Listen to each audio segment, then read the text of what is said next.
India यहाँ पर south pole पर लैंड करने वाला पहला देश बनेगा और उसे बेहतर तरीके से समझने के लिए हमारे साथ जुड़ चुके हैं सुरेश नायक, पूर्व ग्रुप डायरेक्टर इसरो से। सर, आपका बहुत बहुत जनसत्ता में स्वागत है। सबसे नमस्कार। पहले आपसे पूछना चाहूंगी कि यहाँ पर चंद्रयान 1 और 2 की खट्टी मीठी कामयाबी के साथ हम यहाँ तक पहुंच चुके हैं। वहीं अगर बात करें तो खबर आई कि लूना 25 फेल हो गया है। सर, इसके बाद क्या इंडिया पे प्रेशर है, क्योंकि लूना 25 भी उसी जगह पर लैंड करने वाला था और अब फेल हो गया?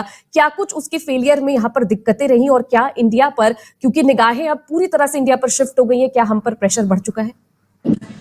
देखिए, रूस का लूना 25 जो फेल हो गया, वो प्री लैंडिंग फेज में फेल हो गया। और वो जो डी बूस्टिंग का जो ऑपरेशन रहता है ना, वो ऑपरेशन उनको सही तरह से उनका सफल नहीं हो सका, इसलिए वो फेल हो गए। लेकिन इंडिया का जो चंद्रयान 3 का लैंडर है, उसने ये दोनों डी बूस्टिंग के ऑपरेशंस सफलतापूर्वक पार किए हैं पहले ही। अभी वो लैंडिंग के फेज में है, तो उसके लिए इंडिया के ऊपर कोई प्रेशर नहीं है, क्योंकि हमने वो स्टेज जो है, बहुत कठिन स्टेज रहती है वो पहले ही पार की रखी है। और हम अभी इंतजार कर रहे हैं 23rd के दिन का, और 23rd तक अभी हमारे पास 1.5 दिन है, और उसमें काफी काम करने का है। वो जो काम है, उसमें मुख्य काम जो है वो अपना लैंडर के अंदर जो सब इंस्ट्रूमेंट है हमारे, तो वो अच्छी तरह से काम कर रहे हैं कि नहीं, ये हमें इसकी परीक्षा करने का है और उसके लिए भरोसा पा जाने का है।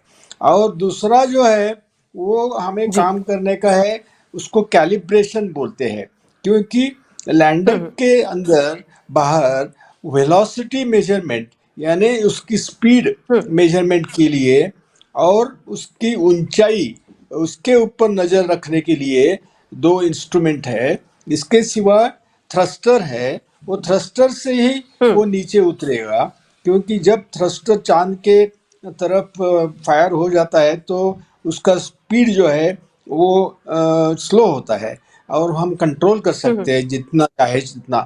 तो ये सब जो मेन सिस्टम है, वो सही तरह से काम कर रही है कि नहीं, क्योंकि समझो एक्चुअली हमारे जो वेलोसिटी मीटर है, उसने दिखाया कि हम 400 किलोमीटर पे 400 नहीं, 20 किलोमीटर पे ऊंचाई पर है। अगर वो रीडिंग सही नहीं है तो हमारा मिशन धोखे में आ जाएगा। इसलिए वो सही है, इसलिए हमें रिकैलिब्रेशन जो बोलते हैं, वो चेक करना पड़ेगा। वो सारी प्रक्रिया अभी 23 अगस्त तक शाम को 6 बजे तक पूरी हो जाएगी, और उसके बाद हमारा जो यान है लैंडर, वो नीचे उतरेगा। सर, आपने डी बूस्टिंग की बात की, कहा गया कि 2 डी बूस्टिंग हुई, दूसरी और आखिरी डी बूस्टिंग कल रात को 1 बजे के करीब पूरी कर ली गई। तो इसके क्या मायने होते हैं और ये कितना इंपॉर्टेंट है लैंडिंग के लिए? एक्चुअली जो लैंडर सेपरेट हुआ प्रोपल्जन मॉड्यूल से, तो उस समय उसका जो ऑर्बिट था, वो काफी ऊंचाई पर था। पहले तो वो एक तरफ 173। तो हमने यहाँ पर कई तमाम सवाल किए उनसे और यहाँ पर जानने की लगातार कोशिश कर रहे हैं। यहाँ पर हमने उनसे लगातार जानने की कोशिश की कि फिलहाल चंद्रयान 3 में किस तरह की मुश्किलें आ सकती हैं और तमाम यहाँ पर कितने सारे ऑब्स्टिकल हैं जो अभी चंद्रयान 3 को पार करने अभी भी बाकी है। और यहाँ पर आपको बता दें, 23 अगस्त को लैंडिंग के लिए कई चीजें जो है वो अभी से यहाँ पर कोशिश की जा रही है कि उसे चलाकर देखा जाए, और लगातार 23 अगस्त तक इसरो ये कोशिश कर रहा है कि तमाम जो उसमें मशीन है, तमाम जो कैमरे हैं, वो लगातार उसकी जांच जो है वो होती रहे। हमारे साथ सुरेश नायक जी एक बार फिर से जुड़ गए हैं, उनसे सवाल कर लेते हैं। और सुरेश जी, आपसे पूछना चाहूंगी, आप यहाँ पर जवाब दे रहे थे कि क्या मायने हैं यहाँ पर डी बूस्टिंग है? हाँ, मैं बोल रहा था कि उसकी जो ऑर्बिट है, कक्षा जो है, वो एक्चुअली बहुत ऊंचाई पर थी। उसको नीचे लाने के लिए हमारा उद्देश्य है उसको 100 किलोमीटर बाय 30 किलोमीटर ऑर्बिट में लाने का है, क्योंकि 30 किलोमीटर जो है वो साउथ पोल के नज़दीक होगा, और वहाँ से वो चांद पे ऊपर उतरेगा। लेकिन वो जो ऑर्बिट नीचे करने का होता है, इसके लिए हमें एक तरीका जो है वो है, उसका जो स्पीड है वो हमें कम करना चाहिए। वो स्पीड कम करने के लिए हम क्या करते हैं कि जो लैंडर का जो इंजन है उसको हम उल्टा करते हैं। वो जो डायरेक्शन ऑफ ट्रैवल रहता है ना, उसी डायरेक्शन में हम बूस्टर को लाते हैं, यानी इंजन को लाते हैं। अगर ऐसा आपने किया तो उसके ऊपर ब्रेक लग जाता है। अगर वेलोसिटी कम हो गई तो उसके ऊपर जो सेंट्रीफ्यूगल फोर्स काम करता है वो सेंट्रीफ्यूगल फोर्स कम होता है, और सेंट्रीफ्यूगल फोर्स अगर कम हो गया तो चांद का गुरुत्वाकर्षण उसको अपने तरफ खींच लेता है, इसलिए उसकी कक्षा नीचे आ जाती है।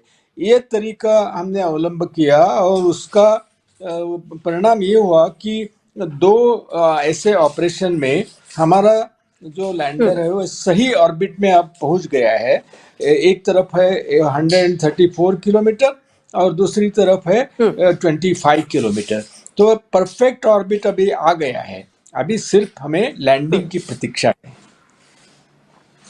सर यहाँ पर कहा जा रहा है कि जो साउथ पोल है उसका जो टोपोग्राफी है वहां पर जितनी भी चीजें हैं वो थोड़ी सी ठीक नहीं है, क्योंकि जो जमीन है वो बिल्कुल समतल नहीं है, इसलिए माना जाता है कि साउथ पोल काफी डिफिकल्ट है। तो वहां पर उतारना कितना मुश्किल होने वाला है। और एक चीज और आपसे पूछना चाहूंगी कि यहाँ पर लैंडर में खास तरीके का कैमरा लगा है जिसके बारे में तमाम लोग बातें कर रहे हैं, वो कैमरा कितना खास है उसके बारे में भी जरूर बताएं।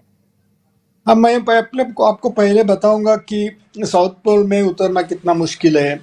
अभी तक तो ये तथ्य है कि किसी अन्य देशों ने ये प्रयास नहीं किया, क्योंकि वो काफी चैलेंजिंग है, कठिन है।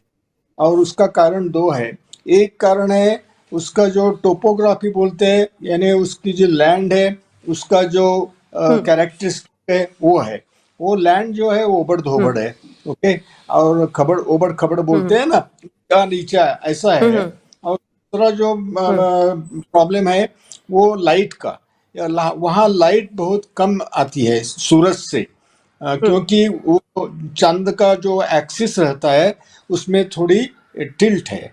वो टिल्ट के वास्ते साउथ पोल में सूर्य का प्रकाश कम आता है, इसलिए उसमें वो जहाँ सूर्य प्रकाशित लैंड है वो कम है।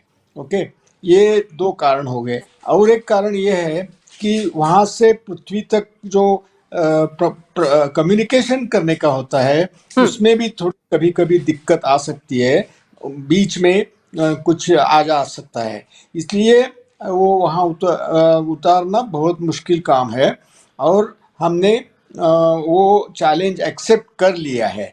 और देखिए, एक्चुअली वो जो कैमरा रहते हैं ना, वो कैमरे उनका जो वो काम है, लैंडिंग स्पॉट जो है वो हमने पहले ही फिक्स कर लिया है, दो स्पॉट्स है। ओके। तो हमारा जो कैमरा है वो हमेशा चांद के तरफ देखते रहता है, और वो देखता है कि वो जो स्पॉट आइडेंटिफाई किए है उसमें का एक स्पॉट जो है उसकी तरफ यान जा रहा है या नहीं, और अगर नहीं जा रहा है तो उसको करेक्शन करना पड़ता है। ये सब करेक्शन और काम कंप्यूटर के जरिए होता है, इसलिए वो कैमरा, 4 कैमरे हमने लगाए हैं। अगर एक कैमरा में कुछ गड़बड़ी आ गई तो दूसरे कैमरे काम करेंगे। तो इसलिए हमें बहुत भरोसा है कि इस टाइम वो चंद्रयान 3 का लैंडर 100% उतर जाएगा। ठीक है सर, मेरा अगला सवाल ये है कि लूना 25 फेल हुआ तो उसके कारण क्या रहे, क्योंकि ये माना जा रहा है कि उसने जो रास्ता चुना वो कुछ गलत था, वो गलत ऑर्बिट में चला गया। इस तरह के तमाम जो रीजन है वो सामने आ रखे हैं। और क्या उनका भेजने का मोटिव और हमारा भेजने का मोटिव क्या सेम है? देखिए, रूस का जो लूना 25 है वो फेल हो गया प्री लैंडिंग फेज में। इसका मतलब है ठीक है। उसको भी डी बूस्टिंग ऑपरेशन करने थे। ओके, क्योंकि ऑर्बिट एडजस्ट करने का था और उसका ऑर्बिट नीचे लाने का था, और उसके लिए जब उन्होंने ठीक है। कमांड दिया, हाँ, तो कमांड देने के बाद कुछ उसमें गड़बड़ी आ गई। तो अभी इसका कारण इस एक हो सकता है कि उसमें जो सॉफ्टवेयर है वो सॉफ्टवेयर में कुछ एरर आ गई होगी, और वो सॉफ्टवेयर ठीक तरीके से थ्रस्टर को फायर नहीं कर सका है। अगर थ्रस्टर का जो स्पीड है यानी थ्रस्टर से जरिए जो स्पीड मिलता है वो सही नहीं है, अगर समझो तो भी एक गड़बड़ी हो सकती है। दूसरा जो कारण है वो angle of firing. Okay, firing का एंगल जो होता है ना वो ठीक होना चाहिए, प्रिसाइज होना चाहिए। अगर वो भी गलत हो गया तो वो क्रैश हो जाएगा। अगर ये दोनों कारण हो सकते हैं। और सर मैंने एक और सवाल पूछा आपसे कि यहाँ जो उन्होंने स्पेसक्राफ्ट भेजा, हम जो भेज रहे हैं, उनका जो यहाँ पर मोटिव है, क्या वो सेम है? क्या वो भी वही चीजें खोज रहे हैं जो हम खोजने गए हैं? उसमें एक दो मोटिव सेम थे।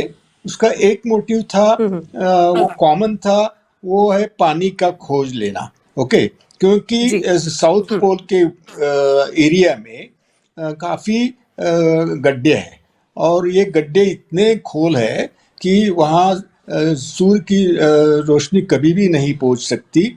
इसलिए वहाँ पानी जो है वो बर्फ के स्वरूप में रहता है।